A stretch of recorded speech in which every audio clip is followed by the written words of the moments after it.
Labour says trans people deserve recognition and acceptance, and it's time to remove what it calls the indignities involved in legally changing gender.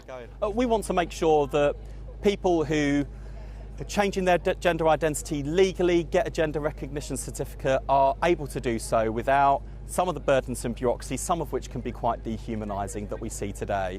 It is really important that that's a medical process, that there's a doctor involved when there's a diagnosis of gender dysphoria. That won't change, but the process itself should be simpler. Under Labour plans, those who want their affirmed gender legally recognised on their birth certificate, for example, should no longer need the approval of a panel of doctors and lawyers. And they wouldn't need to provide documents proving they'd lived as that gender for 2 years. Instead, there'd be a 2-year reflection period before people got a certificate. Thank you so much. Campaigner Cleo Madeline transitioned years ago. For her, Labour's process would be simpler, but a lot more drawn out. I really think that any move away from the medical requirements is a really positive one, because we absolutely have to get past this outdated belief that being trans is in any way an illness.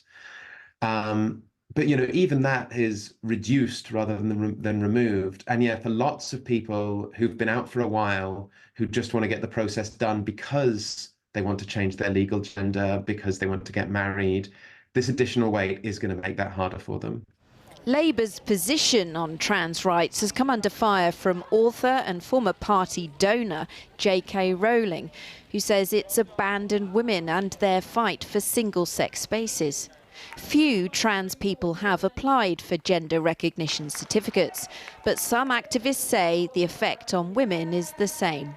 If that certificate makes it easier for you to use things that are intended for the opposite sex, one person can affect many, many, many people. Labour is saying you can do both. You can respect trans people and you can respect single-sex spaces for women. I totally agree with that, but you don't start with a gender recognition certificate to do that. You start with thinking about everybody's human rights. Today, the Prime Minister was in Scotland, a country which 2 years ago tried to make it much easier for people to change their legally recognised sex, but was blocked by Westminster.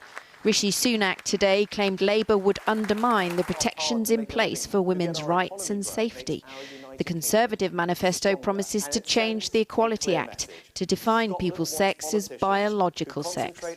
The Lib Dems say the gender recognition system could be less bureaucratic, but still with safeguards. The Greens, though, say people should be able to simply declare their own legal gender. Many trans people have been relieved that an often fractious debate has not been weaponised in the election. But is that about to change?